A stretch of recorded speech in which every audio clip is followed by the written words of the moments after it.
اللهم صل وسلم على سيدنا محمد. تعالوا النهارده نعمل الكفته الجميله اللي انتوا شايفينها دي. كفتتنا النهارده تحفه بجد، شكل وريحه خطيره. انا طبعا قليتها قبل المفطر بربع ساعه عشان تبقى معانا سخنه وجميله. حبيت ان انا اوريك الكفته وانا بقليها متماسكه معانا ومنفوخه كده، ما شاء الله عليها بجد، ولا فكه ولا اي حاجه. يلا نسمو بسم الله ونشوف وصفتنا على طول. اول حاجه معايا انا الرز ده يا جماعه كنت مليناه من بالليل وحطاه في شاشه نشف معانا وبقي مبلول. بعد كده نروح ضرباه في الكبه بتاعه الخلاط ينعم معانا ويبقى زي الدقيق. النهارده كفتتنا راح تبقى كفته الشكال زي ما انتم شايفين. انا قبل كده قشرت معاكم الشكال وقلت راح اعمله لكم في رمضان باذن الله كفته عشان ما اطولش الفيديو عليكم.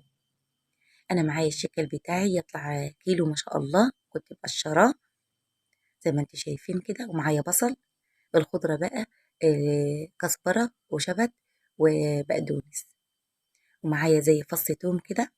ده اللي الرز اللي طحناه سوا وحولناه زي الدقيق بالظبط. البهارات الجميلة كاري وملح وربع معلقة صغيرة من الشطة عشان تطلع مشطشطة معانا وجميلة، وفلفل اسود معلقة كبيرة كمون. دي بهارات الكفتة يا جماعة. معلقة الكاري ضروري جدا تحطيها، بتخلي طعم الكفتة جميل جدا. زي ما انتم شايفين احنا طبعا غاسلين لحمة الشيكال وكنا مفرزينها مغسولة وجميلة جدا. انا يا دوبك راح تفك كده وراح اشتغل على طول اعملها كفتة. طبعا انا راح اخد الخضرة بتاعتي واضربها في الكبة ونعمها حلو.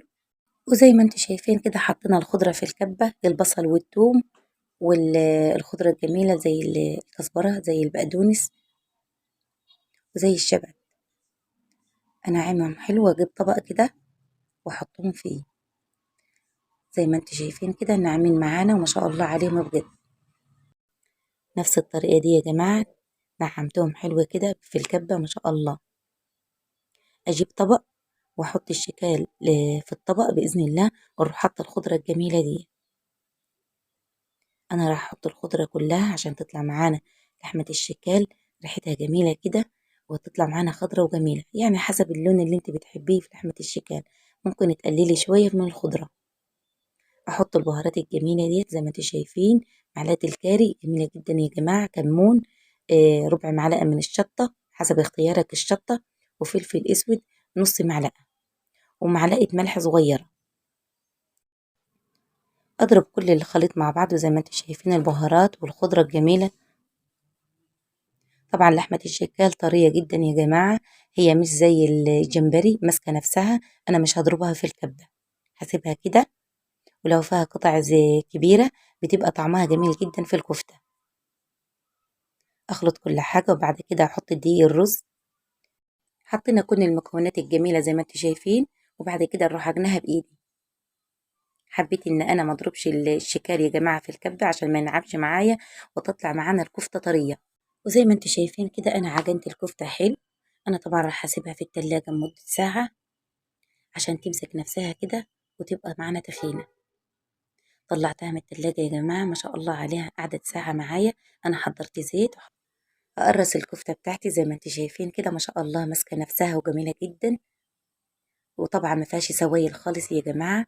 وبعد ما تيجي دلوقتي تقليها راح تمسك نفسها ومش هتفك معاكي خالص بإذن الله. أغطس إيدي في الزيت كده وأقرص على طول. وزي ما انتم شايفين كده أنا حطيت طاسة على البوتاجاز وحطيت فيها زيت، سخن الزيت وحطيت الكفتة على طول. ما شاء الله عليها، أجيب له قرص كده وأحط على طول في الزيت وأقلي. أهم حاجة تحط البوتاجاز بتاعك ما تخلوش على نار عالية عشان الكفتة من جوه تستوى كده والقلب بتاعها يستوى. أنا طبعا راح أملى الصينية بتاعتي، والكفتة بتاعتنا ما شاء الله عليها مليت الصينية يا جماعة. أقلبها كل ما تحمر على جنب أقلبها.